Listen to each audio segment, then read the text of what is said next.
Hello! Hello! Hello! Hi!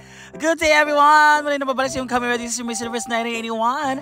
It's Morning Mar Vlog and welcome to this video. To this video ay pupunta tayo sa Dalampasigan. Nagtawag sa amin sa beach, no? Pero Dalampasigan sa Tagalog, parang dagat na rin. It's a beach resort sa amin and it's found at Oyong's Place doon sa Playa Pod Kinayayahan na barangay. So, nandito na tayo sa ating taxi, local taxi. Ating dolog. And ito yung sinakyan natin papunta sa ating beach. Ayan na, Dalampasigan Beach. Dito ng entrance, guys. So, papasok na tayo yan. Nakikita nyo ang dagat. And very humble po dito na beach resort kasi hindi siya super social. Ganito lang tayo. May kahoy, yung mga bato-bato. And of course, makikita dito ang dagat. Ang ganda po. Parang nasa ibang bansa ka dahil sa lawak at low tide siya ngayon. So, nakikita nyo yan. Ayan na mga bakla. Doon na sila display. Diyan na sila mga nakaupo, diyan na naka-plaster ba, ayan.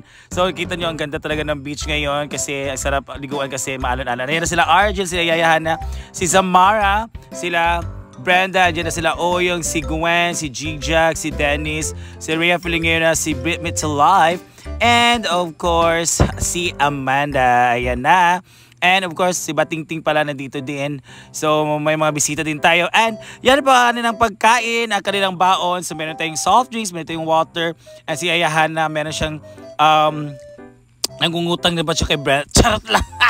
At siya pagkain may pansit, may saging with ginamos. Hindi na mawala yan pag naliligo tayo. So, may ice, may soft drinks. Ayan si Diva, na napaka-pretty. And of course, Brenda, na super pretty and pointed nose na.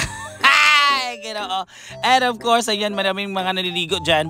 So, sa ibang, sa ibang mga cottages. So, together with us is Chuchay, no? Kasama ang kaniyang ate.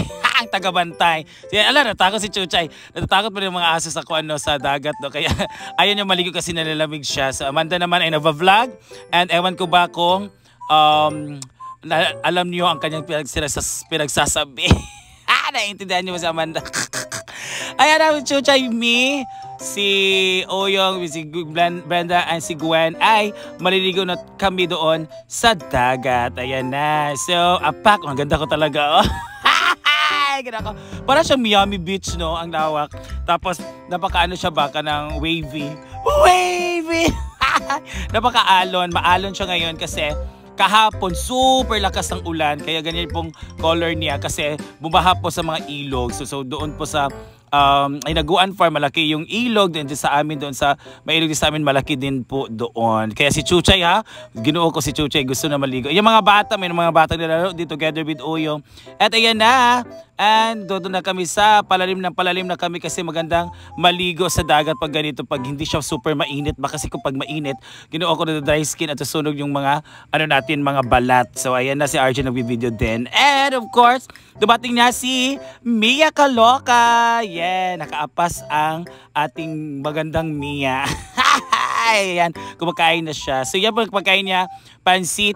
Meron din tayong pinirito na ulo ng chicken. Ayan, so naubos na po yung lahat. And of course, malapit nang maubos dahil si Mia kumain na.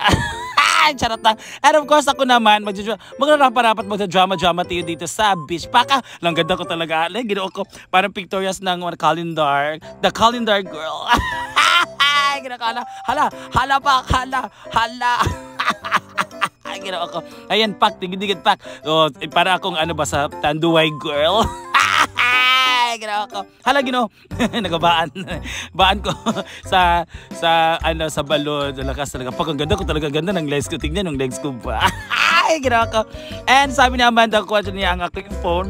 Dahil magbi-video po siya sa amin habang kami ni Brenda ay nandun sa malalim. Ayun na, together with mga kids. So maganda talaga sa wave siya. So yan, nagpasabay-sabay sa wave. So, maganda siyang liguan. And of course, magkapaglaro-laro ka pa sa mga waves. Ayun, mga bata nag-i-enjoy. Super enjoy talaga dito pag ganito. At ayan naman, nakikita nyo naman na hindi siya masyadong mainit kasi it's gloomy day to day.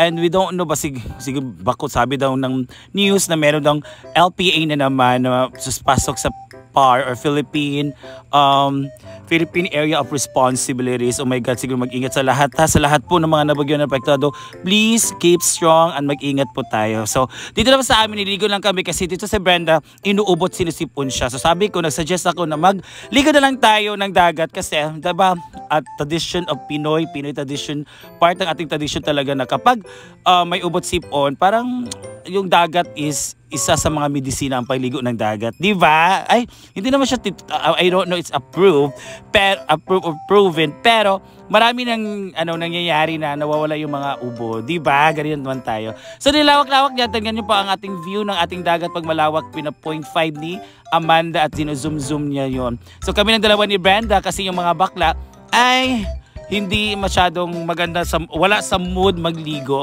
dahil nakakaligo lang nila doon sa kanilang mga bahay. And of course, we're done swimming, guys. And andito naman tayo sa ating local taxi. I'm with Brenda also. Kami dalawa ang pupunta na ng farm kasi maghahapon na at magluluto pa tayo ng dinner para sa ating Hinaguan Farm. Ay, ganoon. And of course, andito na si Brenda together with the staff, no? Hinaguan staff, sila Bimbo. Kasi may binili daw sila. So parang nagkasalubong lang kami dito. So nagkasabay na kami papasok sa Hinaguan Farm. So meaning, nakikita nyo mga Hinaguan Farm, yan yung ilog na sinasabi ko kasi super lakas talaga ng ulan kahapon o kagabi. Kaya yan po ang resulta. So feeling ko, ang lakas ng ulan doon sa bukid. Kaya hindi malinaw yung tubig natin sa ating ilog. So ayan na, ginoo ko. Kanina super laki pa yan kanina morning. Ngayon parang humupa-hupa na siya pero malaki pa rin yung wide pa rin yung kuan, parang baha pa rin tingnan. So doon may tulay po doon kasi may mga residente na doon po magtabok sa tulay ba magdadaan, hindi na dito sa farm kasi mas malayo dito. So doon decided na magtulay na doon. So ayan, papasok na tayo sa ating Hinaguan Farm. Ayan. And of course, pagdating namin dito si Bruno, nakabili na siya ng kanya mga ingredients para sa kanyang luluto. So may kangkong, may sita, merong karne, merong talong, and ano pa bang meron? Ayan ang karne, oh. It's kuan daw siya. So magsisigang-sigang daw tayo. So sinigang na baboy. It's pork sinigang na maasim para sa mga maasim ang mukha. Gaya ni ayoko na mag-mention kay baka magalit. Charatan. And of course, mag-adobo kami ngayon ng sitaw. And nung birthday ni Kano, may mga may mga pasalubong siya dito na pang BH na lechon. So yun ang isasawag namin sa ating sitaw. So meron na talong, na-slice yung mga talong na sitaw. And yan po ang sinasabi kong lechon na galing ka na Kano. So it's frozen na siya kasi doon namin nilagay sa freezer dahil para hindi siya babaho or mapanis. So ayan na, kumukulo ng tubig para sa ating sinigang. So lalagyan na natin siya ng pampaasim. So, gaya ng mukha ni Oyong. Gano'n kasi Oyong dyan example. Ayan, so ang sarap talaga ng sinigang mix.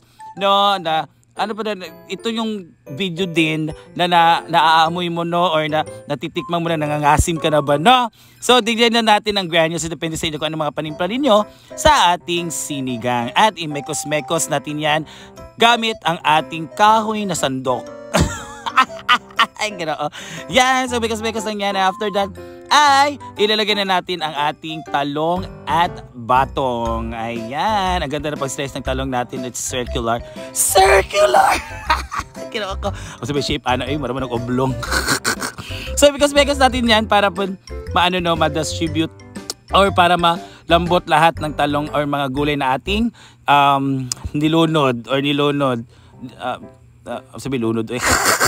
And of course, nagutom ako, galing sa beach tayo, naligo tayo, so nag-coffee ako. And meron namang rice, so ginawa ko siyang, ginisang rice, chow fan.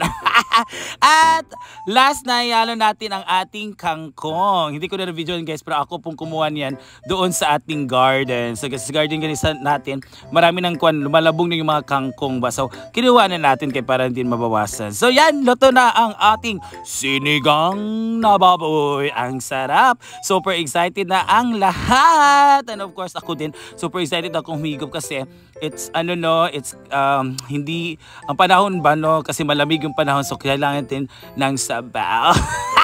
So ayan ang ating second dish, ang ating lechon ay batong na may litsong baboy ganing kinakano. So yan, first is yung atong mga panakot nato anyan baboy, and of course last ang ating sitaw or batong. So ayan na guys, malapit na tayong kumain. So hindi ko na may bibidyoan. So pagkain namin, nakikita nyo naman sa mga live kung paano kami katakaw kumain. Anime Cosmecos lang yan para sa ating adobo. Thank you so much for watching guys, and God bless. Love you.